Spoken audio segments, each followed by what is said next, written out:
Sorry about the microphone problems, but that's not going to be an issue here because I'm just going to talk from it and then play. These are applications of the patented Bonham engine that I use. As any gig any Zepp tribute gig approaches, I really have to hunker down. I can't begin to tell you how much of a it's really neat. I feel like it's running an obstacle course, kind of. I'm very proud of myself. Now, what I'm saying is I think it'd be an obstacle course for all of us. We had the opportunity to do it. That's important. I was just saying to George. You know, George is a great musician. He's a marvelous drummer. He does Bonham better than anybody in the world, past or present. Where was I going with this? Oh. He should do a Zeppelin tribute show from front to back. And it's funny, it's a weird mental thing, because I think what happened is at the Metro, right? At the Metro when we did the 70th birthday, I think that might have been one of the first times, at least in the past 20 years, that George might have sort of felt, because every time he's ever played Zeppelin, it's been on his own terms. If you go into it really relaxed, but the thing is, there was a lot of sort of energy that night. It's a different vibe. So even though I think one of the most valuable pieces of equipment in Videoville in our pursuit of bonzology and bonzolium, well, in search of the Bonham, what is the gestalt of Bonham drumming, George has achieved. I mean, he has. I mean, what I'm saying is George knows all the Bonham stuff. He plays it so well, but with almost like an additional, like Buddy Rich style technique, like facility around the drum. I'm trying to get there. So here's the deal. I've thought about something. After watching George and his videos, I don't often watch there's not a lot of places that you see a lot of very skilled drummers sort of sit and play stuff that you find interesting. I find Led Zeppelin very interesting. So suddenly when I find myself when I'm watching the bonzology videos, I forget it's George and that he and I started the channel.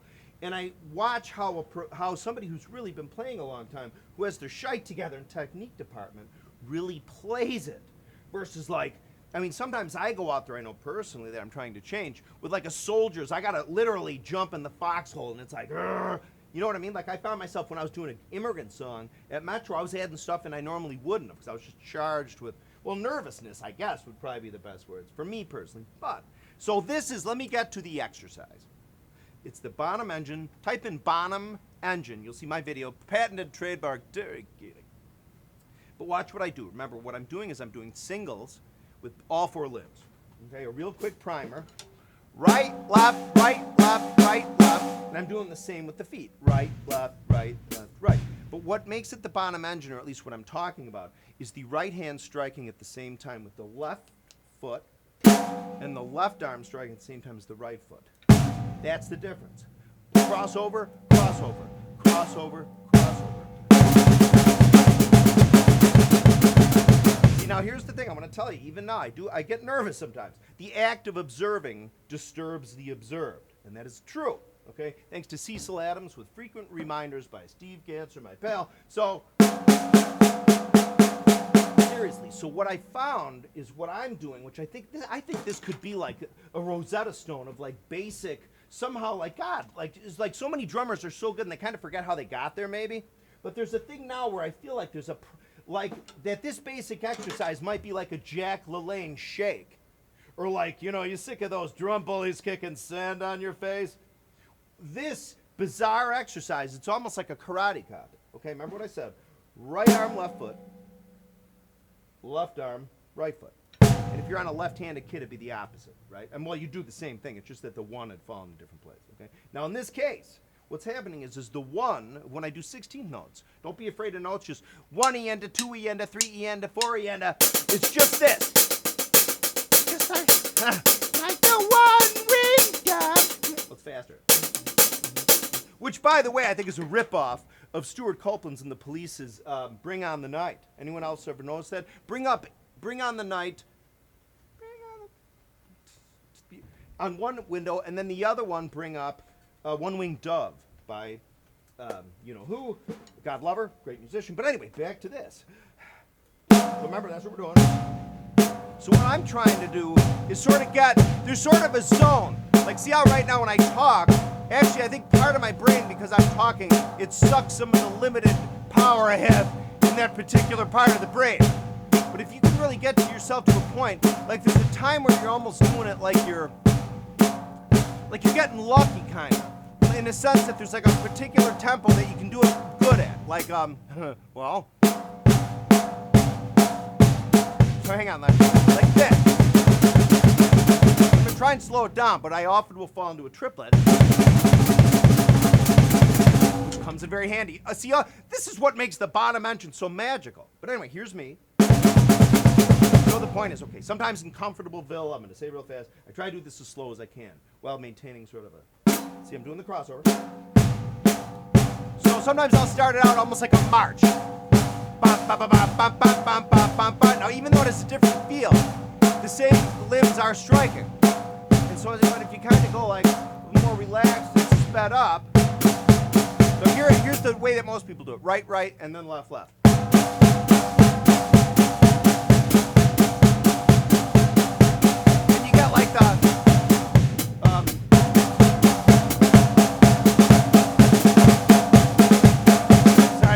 On open-handed paradiddles, trying to make them all, it's kind of like a cheating thing. So like just playing like a beat, just trying to randomly throw in paradiddles to try to like if you had to, for some reason, somebody said paradiddle in the next four, you'd still have to try and sound smooth. Does that sound serious? Here's hand to hand. And then just throwing in.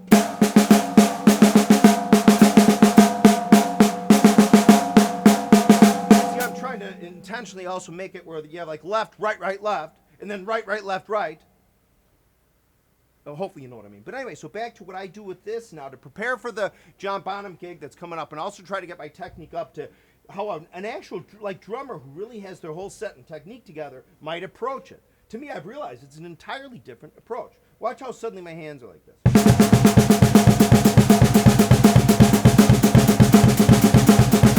I find that if I zone out, like I don't necessarily think, like, all right, what most people do, including me, it's like, all right, it's been 20 seconds, I'm not doing it any better. I'm serious. You're like, after a while, just forget about it. Try to space out. Think of something else. Try to think of a melody in your head. I'm serious, because that's what happens. That's when you get better, is when you go into the zone. A zone that you kind of space out while another part of your basic brain does a task. So right now, I'm thinking about an alpine stuff.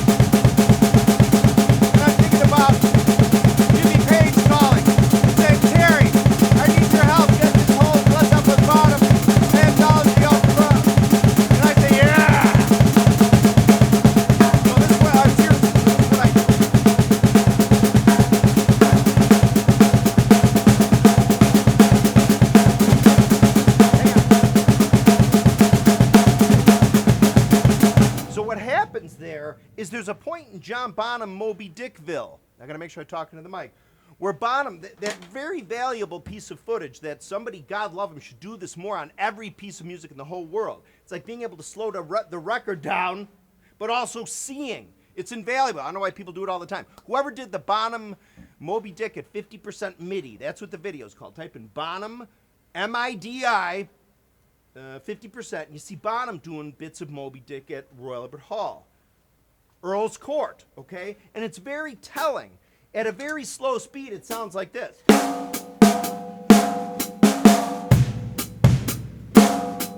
Hang on, I gotta try and see, I'm trying to reproduce it consciously. So let me just do this slower. It sounds like this.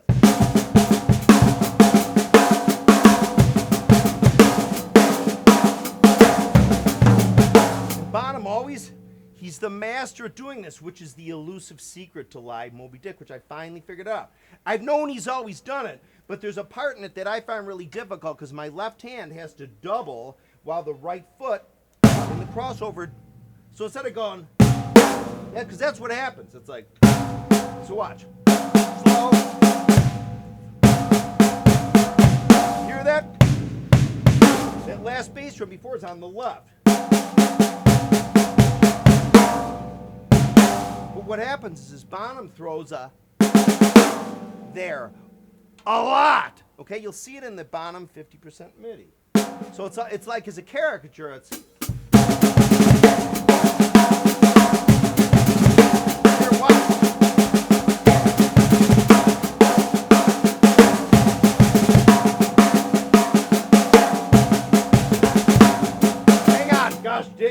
is, I'm telling you, this is reality television because the act of observing is disturbing the observed. So let me try and get it. Hang on.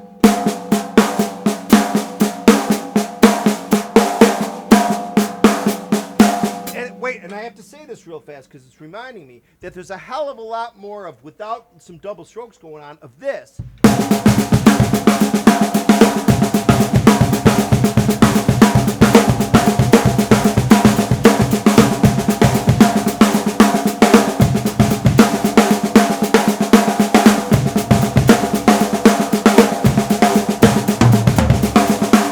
It's real simple stuff, a lot of it in there. But what Bonham's doing is he's throwing in little...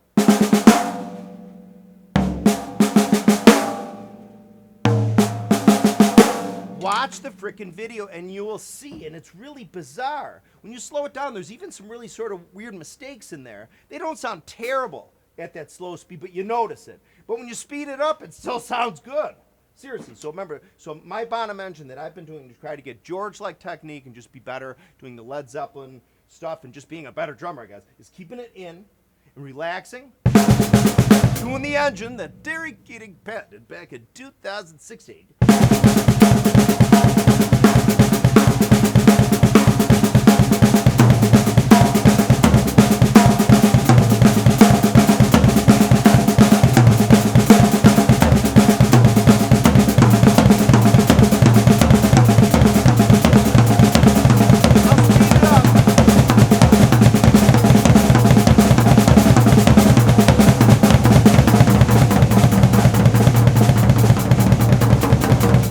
To a triplet because I started to feel some tension in my hand that I could relieve by switching to a triplet. I swear. So, but let me get my breath.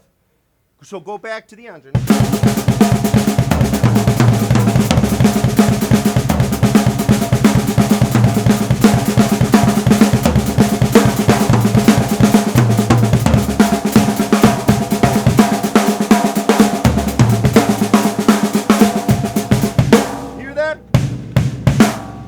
What I often do as a mistake is I go, it doesn't sound the same. You really got to get that bass drum on the left right before the downbeat. So the first bass drum will be with the right hand, and then it pops over as a triplet like would to the left. So right, left. That's the first one. That's the first boom, boom, boom, ba. Okay, boom, boom, boom, ba. That next boom has to hit the left hand too. See that? I'm gonna switch this over here so you hear. Hear that? So that's part of the engine. So for me, that should be a lot easier than it is, I think, because I do the engine kind of naturally. I sort of lead with my... It's a weird left-handed. I think it's related. It makes it easier in a certain way to... Ow,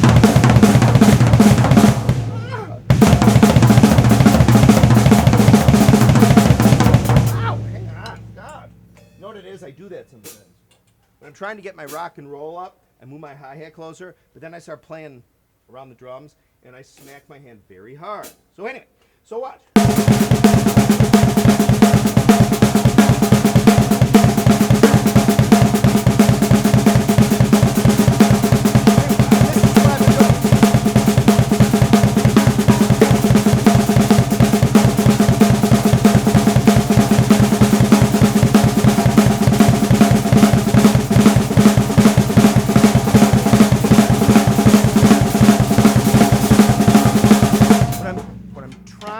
Is get my singles in a certain zone of sort of hovering where I can go faster and faster by expending less energy. And I find the Bonham engine helps me with that. I'm telling you, the Bonham engine, it's like an elixir. It is, in fact, a drumming snake oil that I think very quickly, in a bizarre way, might be able to get through like Algebra 1, Geometry, Algebra 2, and Trig, and a little bit of calculus and drumming. And possibly, if you really did this the right way, I'm going to design a plan. I think in like a year, it might really, it does something with the left to right of your brain. I'm telling you. Because remember, I have my left and right issue. I'm telling you, I feel like Gene Wilder and Young Frankenstein sewed me together. and gave me, for whatever reason, my left arm really is a sort of Abby normal. It really is. Like, I saw videos online, I'm serious, where supposedly people would have some kind of a schizoid thing or something. And like sometimes their left hand might just like Inspector Clink or whatever in Young Frankenstein. Anyway, hopefully you'll find this helpful. This has been golden to me. I'm getting my energy up. I'm getting my stamina. And I'm going to videotape the Led Zeppelin gig at the Arcada Theater a week from today, June 23rd, 2018 at 8 o'clock. Thank you.